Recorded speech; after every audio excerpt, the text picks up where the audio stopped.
Salut et bienvenue sur notre chaîne, la chaîne destinée aux parents entrepreneurs qui veulent plus d'argent, plus de succès et surtout plus de liberté avec leur business. Aujourd'hui, j'ai l'honneur et surtout le plaisir d'interviewer Patricia, qui est, comme tu le sais, mon associée et surtout une amie, et qui a ses enfants en instruction famille depuis quelques mois. Coucou Patricia, comment vas-tu? Coucou Mickaël, bonjour à tous, bonjour Mickaël, ça va, écoute. C'est ce qu'il faut, c'est ce qu'il faut. Alors, aujourd'hui, on va s'interviewer, enfin je vais t'interviewer sur la thématique de l'instruction en famille de l'IEF, IEF, instruction en famille. Pour celles et ceux qui ne te connaissent pas encore, Patricia, est-ce que tu peux te présenter en quelques mots?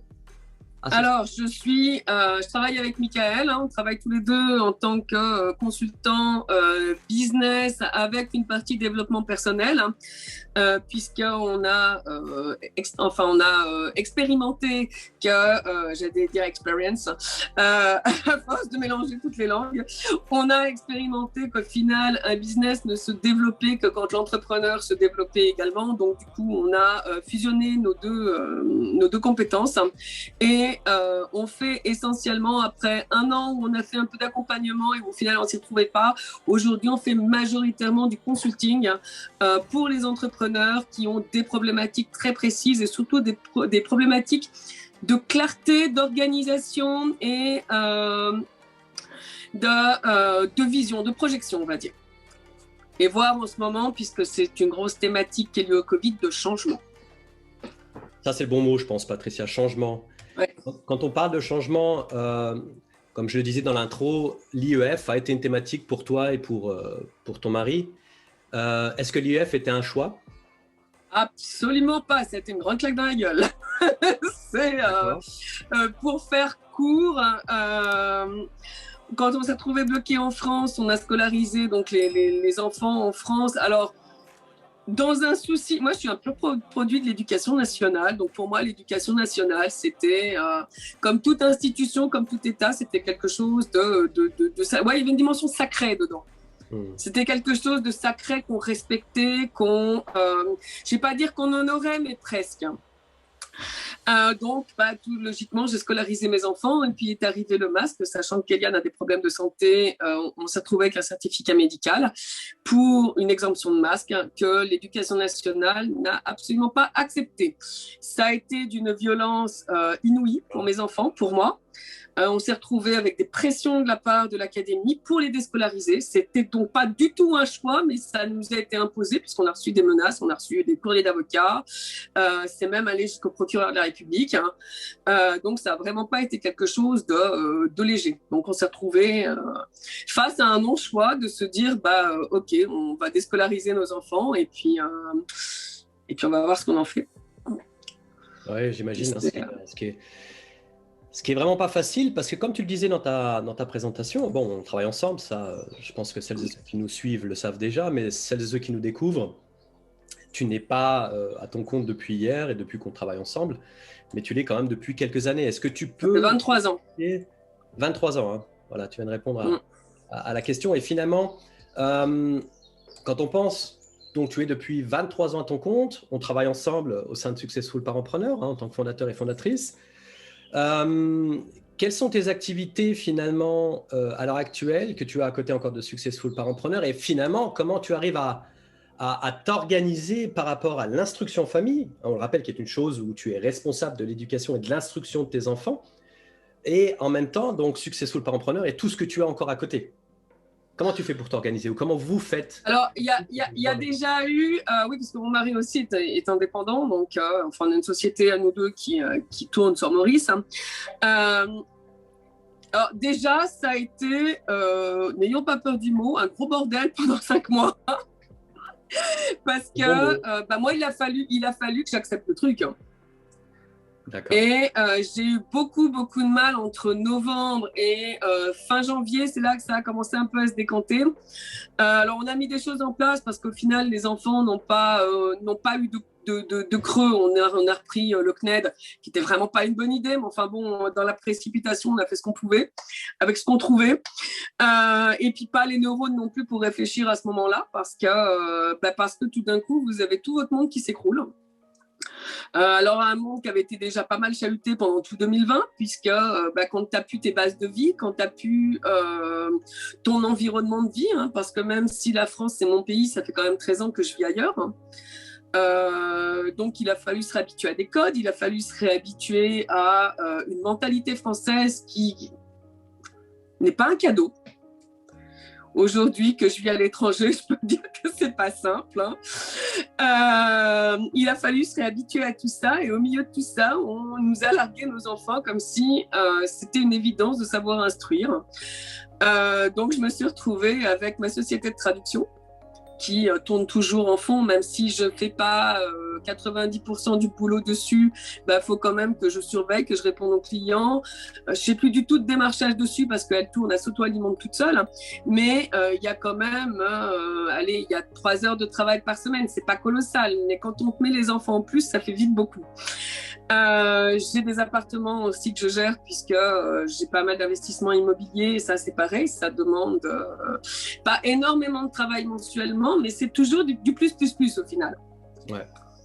Et notre société à nous, où là par contre je fais énormément de prospection, où on organise des ateliers, où il y a tout le travail encore de mise en place et de démarchage à faire. Et puis, au mois de janvier, j'ai craqué. Hein. Je suis humaine. Hein. Ça faisait trop de changements d'un coup et je me suis retrouvée complètement démunie, dépourvue, vidée, perdue. Alors, j'ai la chance d'avoir un entourage propice, hein, ce qui fait qu'à un moment donné, avec mon mari, on s'est dit, comme on fait toujours, OK, on sait quoi? Qu'est-ce qu'on sait? Qu'est-ce qu'on veut? Qu'est-ce qu'on ne veut plus? Et puis, de là, on a posé les choses sereinement sur le papier. Ça, je pense que c'est très intéressant de le répéter encore. Qu'est-ce qu'on sait, qu'est-ce qu'on veut, qu'est-ce qu'on ne veut plus. C'est ça. Et de là, on commence à remonter la pente. Parce que toute la période, finalement, de novembre à fin janvier, c'est le cycle du deuil. Hein. Il a fallu que j'accepte que l'éducation nationale n'était plus là pour enseigner, pour instruire un enfant et le faire grandir, mais elle était là pour imposer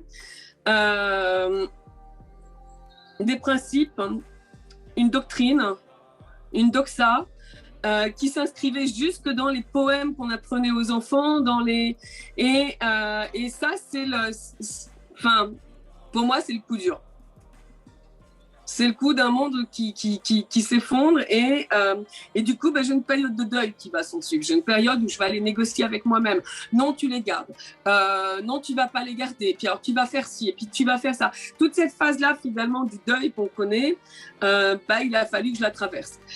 Jusqu'au jour où tu es tombé tellement bas que tu te dis, OK, soit je continue de couler, soit je remonte. Et c'est là, donc, avec mon mari, qu'on s'est dit, OK, on va poser sur un papier ce qu'on veut, ce qu'on ne veut plus et ce qu'on sait.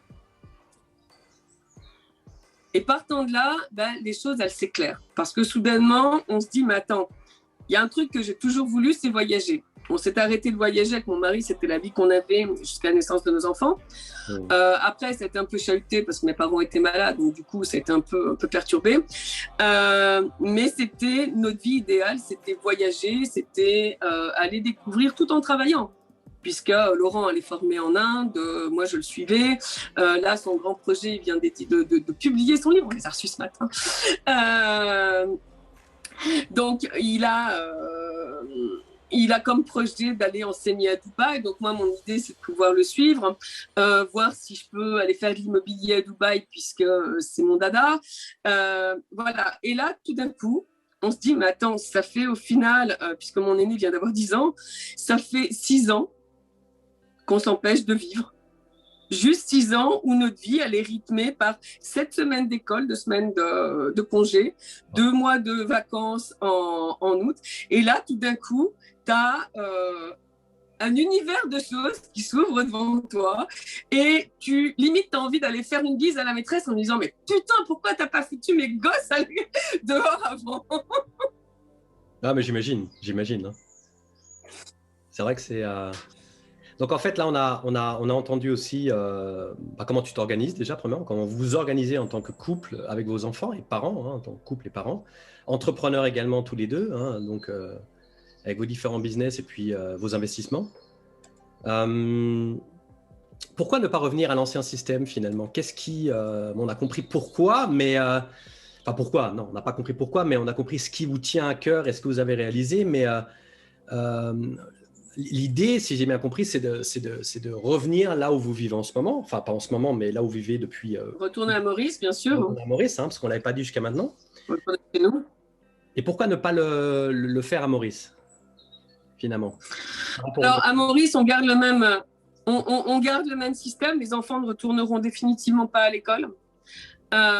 Aujourd'hui, on a trouvé notre rythme qui est tout bête. En 2h30, on a fait le français, on a fait la partie d'histoire géo. Bon, je tiens quand même à préciser qu'ils ont 8 et 10 ans, donc ils sont encore à la petite école. Mais disons qu'après, c'est un rythme qui prennent de travail. Ils prennent l'habitude de lire. Ils ont pris, alors j'ai imposé au démarrage 1 heure de lecture qui aujourd'hui se fait, alors je vais pas dire naturellement, parce que de temps en temps c'est non, mais quand ils vont trouver un bouquin qui les passionne, ça va pas être 1 heure, ça va être 2 heures de lecture.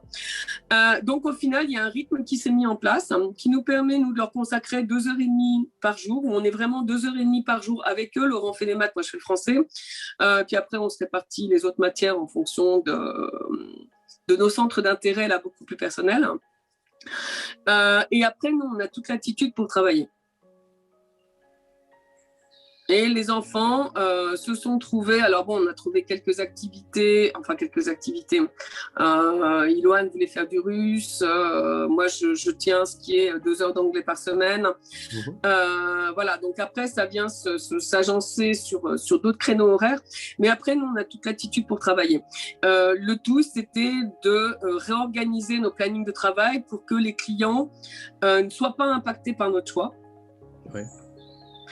Et que ce soit quelque chose qui tienne dans une matinée pour pouvoir se dire, quand on voyage, quoi qu'on ait à faire, on peut le faire sur la matinée, éventuellement la soirée, et le reste, c'est dévolu à une autre forme d'apprentissage qui peut être la culture, qui peut être les musées. Alors bon, c'est vrai qu'en ce moment, c'est un peu chaotique à ce niveau-là, mais voilà. Et tout ça, c'est transposable à l'infini. L'histoire, qu'on soit en Finlande, à Dubaï, à Maurice, en France, c'est toujours l'histoire. Après, il suffit de faire les liens. Je vois, on envisage d'aller en Finlande. Il suffit de faire le lien entre les histoires communes. Qui est commun à la Finlande et à la France? Qu'est-ce qu'on a vécu ensemble? Quelle partie, si on prend la Deuxième Guerre mondiale, ils étaient dans quel camp? Pourquoi celui-là et pas un autre? Voilà. Et au final, on va arriver à orchestrer tout l'univers d'une manière totalement différente. Nous, on gagne en liberté. Ce qui est un besoin fondamental, que ce soit chez mon mari ou chez moi. Ça ne nous empêche pas de travailler, de développer nos activités. C'est juste comment on organise. C'est juste finalement s'accaparer le temps. Donc s'en servir comme un outil. C'est ça, c'est se dire, OK, où je perds du temps sur des choses qui n'ont absolument aucun intérêt. Où est-ce que j'en gagne? Qu'est-ce qui m'intéresse? Qu'est-ce que je garde? C'est toujours pareil, qu'est-ce que je garde? Qu'est-ce que je veux? Qu'est-ce que je veux pas? Est-ce que c'est la même approche par rapport au niveau organisationnel et structurel? Qu'est-ce que tu entends par structurel? Finalement, n'étant pas concerné par l'IEF, pour moi, c'est pas très clair. Donc en fait, est-ce que tu reçois une structure du CNED qui est donné, donc en fait tu sais déjà ce qui est à instruire et finalement à communiquer et tu t'y passes, ou est-ce que tu as un grand écart à faire entre ce qui est demandé ou exigé carrément et ce que tu veux proposer? Parce que comme tu disais, en fonction des endroits où tu es, tu vas proposer un contenu, mais est-ce que ça t'oblige à faire un grand écart, ou comment tu organises et comment tu structures le tout dans le peu de temps que vous avez? Alors, on a pris le CNED parce que justement, les premiers mois, on était... comme j'ai dit, moi j'ai pris un coup de massue sur la tête. Je me suis retrouvée soudainement en n'ayant absolument aucune idée de quel était le niveau d'un enfant de CE2, quel était le niveau d'un enfant de CM1. Ça fait 2 ans que les années sont perturbées. Voilà. Maurice, dès les petites classes, dès la primaire, ils sont organisés comme au collège, c'est-à-dire 1 heure français, 1 heure de maths, 1 heure de géo, 1 heure d'anglais, 1 heure de machin. Là, à l'école d'Auclus, ils faisaient 2h30 français, 2h30 de mathématiques. Ils mettaient 3 mois pour faire un dessin. Enfin bon, c'était encore un autre rythme. Du coup, je me suis trouvée un peu perdue. Donc, le CNED nous a servi à structurer. Avec le recul, je ne reprendrai pas le CNED l'année prochaine. D'accord. Normalement, on devrait l'avoir en interview. Je vais partir, moi, sur les cours CEBAL. Parce qu'elle va au fond des choses.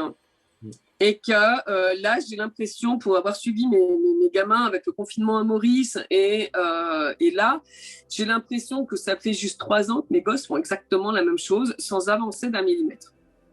D'accord. C'est quand même c'est quelque chose, quoi, quand on réfléchit. Mais c'est le constat, malheureusement, et pourtant, ce sont des gamins qui ont des bons retours de profs. Je dis, c'est pas des gamins à problème, c'est des gamins qui apprennent bien, mais voilà. Donc, on a gardé le CNED parce que faut bien une base. Et puis, comme on s'était inscrit et qu'il y a des évaluations à rendre, du coup, on les fait. Mais par exemple, si on prend Kéliane, faire des trucs préformatés dans un livre, ça ne l'intéresse pas. Kéliane est revenue il y a 2 mois en me disant moi, je veux faire un exposé sur le tabac parce que je veux comprendre comment ça fonctionne. Du haut de ses 10 ans, il nous a fait un exposé où il est allé chercher l'économie du tabac, où il est allé chercher tous les aspects médicaux du tabac, ce qu'était la nicotine, ce que ça produisait. J'ai appris d'ailleurs à cette occasion-là qu'il y avait de la nicotine en grande quantité dans les tomates et les aubergines. Voilà, il est allé chercher tout ça, il nous l'a structuré. Et à mon grand étonnement, mon fils qui était capable de me faire sur 5 lignes 23 fautes, là, je ne vais pas dire que c'était exempt de faute, mais j'avais un texte qui se tenait, qui était rédigé, qui était clair, et puis surtout qui était quasi exempt de faute. Ça, c'est vachement intéressant. Donc, tu es en train de nous dire que finalement, tu as remarqué que le contexte et l'environnement dans lequel ton enfant évolue et se déplace dans sa propre instruction et dans sa propre éducation a de l'influence sur ses résultats, en fait. Tout à fait. Disons que si, comme ça l'intéresse, il va aller chercher plus facilement, il va s'investir, il va aller regarder. Kéliane, quand je lui dis d'ouvrir son dictionnaire pour chercher un mot qu'on est en train de bosser sur le CNED, il lui faut déjà 15 minutes pour aller jusqu'à chercher le dictionnaire, puis 15 minutes pour l'ouvrir, puis encore. Donc, quand on travaille qu'1 heure, forcément, ça prend beaucoup de temps. Et là, quand il ne comprenait pas, je l'ai vu, alors pas toujours aller ouvrir le dictionnaire, mais tout au moins chercher le terme sur sa tablette. Donc, un tout autre engagement, on va dire. Et tout à fait. Bon, on connaît la thématique, on l'aborde souvent avec nos clients et dans nos contenus. Donc là, on parle plus... Je vais formuler autrement. En général, la plupart des coachs et des consultants dans le développement business et dans le développement personnel te parlent de motivation, de discipline, etc. Mais là, franchement, moi, j'aimerais avoir ton avis là-dessus, même si je le connais, mais pour celles et ceux qui nous écoutent, motivation versus inspiration. J'ai envie de dire, l'inspiration, il va aller comme tout enfant, il va aller vers ce qui lui parle. Et s'il y a un apprentissage à retenir de tout ce bazar, moi j'ai tiré 2 leçons du Covid. L'importance de s'accaparer son temps et de n'y mettre que ce que l'on veut soi et pour son entourage immédiat, et la notion de suivre son cœur. Parce qu'au final, je veux dire, Kéliane, il n'a pas forcément envie. Il y a des textes sympas parfois, enfin, pas parfois, il y a des textes sympas dans le CNED, il y a surtout des textes classiques. Mais prenez un enfant qui n'aime pas lire. Kéliane, quand il lit des bouquins sur la terre, sur le corps. Il va lire des choses qui ne sont pas littéraires, mais qui vont lui apporter, qui vont venir nourrir tout son besoin d'apprentissage scientifique. Donc des bouquins techniques. Et au final, on lui demande d'apprendre le français dans des classiques. Il n'y voit pas l'intérêt pour le moment. Quand je lui dis qu'il y a un intérêt à apprendre à lire et à apprendre à écrire pour pouvoir analyser, il me rétorque qu'il ne veut pas faire des études littéraires, il ne veut pas écrire un livre. Donc, il n'a pas besoin de cet aspect littéraire. Mmh. Et là, j'avoue qu'il me l'a prouvé, puisqu'il est revenu. Dans les choses que j'ai imposées une heure de lecture et j'ai imposé la recherche de 2 mots nouveaux par jour. Mmh. Et là, bizarrement, où c'est un combat en temps normal, là, c'est un apprentissage qui est fluide parce qu'il est sur une thématique qui l'inspire. Il est sur une thématique où il va aller comprendre le fonctionnement du corps humain derrière. Où il va aller également comprendre comment une plante qu'on cultive, qui pousse dans la nature, a pu devenir quelque chose de toxique. Et puis s'est intéressé sur la partie économie à pourquoi on n'interdit pas quelque chose de toxique à la vente. Et du coup, il a fait l'apprentissage de ce que sont les intérêts financiers d'un État. Mmh. Donc, ça a suscité des débats, des questionnements, d'autres pistes de recherche pour lui. Et du coup, je ne vais pas dire qu'il se sent grand, mais presque. Il arrive à table avec des choses à nous apprendre, avec des choses à aller chercher, puis avec un débat de grand. Et je pense que c'est ça, au final, qui l'inspire et qui va chercher en tant que petit bonhomme. Ça, c'est intéressant, c'est-à-dire qu'en fait, au niveau de la didactique, de l'approche, on est sur une recherche de thématiques bien précises. Donc, on a une thématique. Et finalement, dans cette thématique, on va aller, comme nous on le fait également, parce que c'est une approche qu'on aime, aller regarder les différentes facettes de cette thématique. C'est ça, on va faire un tour à 90 degrés, enfin à 180 degrés voire à 360 degrés sur la thématique. Oui. Et ça va permettre, bon, il a fait de la géographie, puisque, chose aussi que je ne savais pas, c'est qu'il y avait des cultures de tabac en Dordogne. Donc on est allé regarder où était la Dordogne, on est allé regarder où il cultivait. Ouais. Il est allé regarder également pourquoi il cultivait à cet endroit-là en France et pas ailleurs. Mmh. Parce qu'il y a une question d'humidité, enfin de taux d'humidité, une question de qualité de terre. Voilà. Du coup, c'est quelque chose d'assez complet. C'est ça qui est assez intéressant parce que finalement, quand on réfléchit, enfin moi, 43 balais, c'est vrai que les souvenirs que j'ai, c'était tu as une thématique pour une matière, point. Par exemple, regardons les pyramides. Je veux dire, il y a le côté historique des pyramides, il y a le côté géométrique des pyramides. Quand tu regardes les formules qu'on a dans pas mal de monuments à l'échelle internationale qui se retrouvent toujours sur certains monuments. Quand on regarde le côté géographique, avec le Nil, le delta du canal de Suez et tout ça, il y a beaucoup de choses qu'on peut aborder. Le côté littéraire avec les maths, et puis, enfin le côté littéraire avec les maths, non. Le côté scientifique avec les maths et le côté biologie ou biochimie qu'on peut avoir avec les terres en Israël et tout ça, et en Israël, en Égypte, hein, j'ai du mal. Et c'est vrai que là, finalement, au lieu de regarder simplement une thématique, une matière, on regarde une thématique et on a différentes matières. Donc en fait, c'est beaucoup plus efficace. Bah, dans le cas de Kélian, c'est beaucoup plus efficace. Dans le cas d'Ilo, si tu veux, lui, il est arrivé en me disant j'ai envie de faire un exposé sur les volcans, et il s'est intéressé vraiment là beaucoup plus à la géographie. Où se trouvent les volcans? Pourquoi ils ont poussé à cet endroit-là? Ce qui a entraîné la déformation? Il s'est intéressé à toute la partie géo et tectonique des plaques. Mmh. C'est marrant, c'est qu'au final, il aurait pu aborder de la même manière. En termes d'histoire, en termes d'économie, puisqu'un volcan qui explose, ça a une incidence économique. Mais non, lui, il est vraiment sur toute la partie géographique, géologique et chimique. D'accord. Mais au final, ils y trouvent leur compte parce que ça les incite à lire, ça les incite à chercher. Ça leur apprend à structurer des idées. Ça les rend indépendants. Ça les rend indépendants, ça leur donne une forme d'autonomie. Et puis, là, je sais qu'ils attendent une chose, c'est la réouverture et de Vulcania et des châteaux de la Loire, parce que l'un et l'autre ont envie d'aller voir ça. Ah bah, donc voilà, et finalement, c'est une souplesse qu'on n'avait pas avant. Et qu'on se trouve dans l'IEF et qui n'impacte pas mon travail, puisqu'on a juste réagencé nos journées de présence différemment. Mais au final, ça n'impacte pas. C'est ce que je te disais tout à l'heure, c'est vraiment, j'ai réinvesti mon temps différemment. Ah, très très bien. Et finalement, alors pour le mot de fin, Patricia, qu'est-ce que ça a apporté tout ça à tes clients finalement, à nos clients ou à tes clients?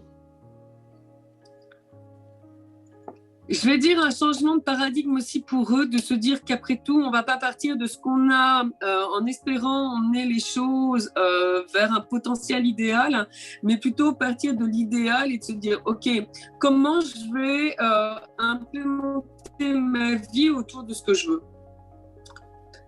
C'est-à-dire que nous, nos axes, c'est rester, alors, pour ma part, dans le consulting, pour Laurent, on fait du consulting et de la formation. Moi aussi, mais pas en université, plus en présentiel via des immersions. Qu'est-ce qu'on peut faire dérivé de là, sachant qu'on veut voyager? Donc, comment on voyage, à quel moment, à quelle fréquence? Qu'est-ce qu'on va aller travailler? Qu'est-ce qui nous intéresse là-dedans? Et de là, construire ce qu'on veut en termes de boulot. Au final, je pense que ça rejoint ce qu'on dit assez fréquemment, que notre travail doit être au service de notre vie et non pas l'inverse. Tout à fait. Et je me suis aperçue qu'en dépit de cette belle parole qu'on a pu répéter, mais j'avais encore une partie de ma vie qui était au service de mon travail. Mmh. Oui, et là, je pense... Pardon ? Par le biais de l'éducation, hein. Pas du système. Par le biais d'éducation, par le biais de cette espèce de rigidité qu'on s'était créée et ce rythme de 7 semaines, 2 semaines. Et là, au final, il y a plus, je crois que c'est à Samantha que je disais très récemment, il faudrait que je prenne des vacances parce que j'ai besoin de me reposer intellectuellement, mais j'ai tellement le sentiment d'être en vacances toute l'année maintenant qu'au final, j'ai beaucoup de mal à me dire je vais faire une pause. Bah ouais, mais si je fais une pause, elle va changer en quoi de mon quotidien de pas pause? Ah là, il faut être en clair parce qu'autrement, après, on revient et on est exactement dans le même état, quoi. Bah, disons que j'ai fait une chose simple. Je me suis dit, bah, OK, pendant 15 jours, je ne vais rien lire de choses business pour alimenter les ateliers, mais je vais me consacrer à des lectures qui me font plaisir. Et puis, on va casser le rythme. Donc, les enfants sont en vacances, ils font un peu ce qu'ils veulent. On a cassé le rythme. Voilà. Un peu plus de sommeil, un peu plus de détente, entre guillemets, le soir où on se couche un peu plus tard. Voilà. Juste casser le rythme parce qu'il y a une fatigue intellectuelle qui s'est installée et qu'à un moment donné, il faut accepter aussi que la machine ne peut pas absorber des données pendant 360 jours par an et les recracher systématiquement, qu'il faut faire une pause. Donc voilà. Non, c'est vraiment, moi, les 2 leçons que je retiens de tout ça, c'est prendre pleinement possession du temps, de ce qu'on a envie de faire, de ce qu'on a envie d'y mettre, et puis partir de ce qu'on veut y mettre pour construire tout le reste. Très bien, ça. C'est ne plus se... Ouais, excuse-moi. Et ne plus se dire qu'il y a des impératifs. Non, il n'y a pas d'impératifs, il n'y a que ceux que l'on se donne au final. Et ce qui est marrant, c'est que le reste suit, quoi. Ouais, c'est un beau mot de fin. Un beau mot de fin, Patricia. Très très bien, c'est très très intéressant. Alors j'espère que ça t'a, et quand je dis t'as, c'est celui ou celle qui nous regarde, t'a intéressé. Si tu as des commentaires, des questions à Patricia ou à nous en tant que parents entrepreneurs, n'hésite surtout pas à le faire en commentaire en dessous de cette vidéo. Si tu n'es pas encore abonné, n'hésite pas à le faire également, hein, en appuyant sur abonner et puis en activant la petite cloche à côté d'abonner.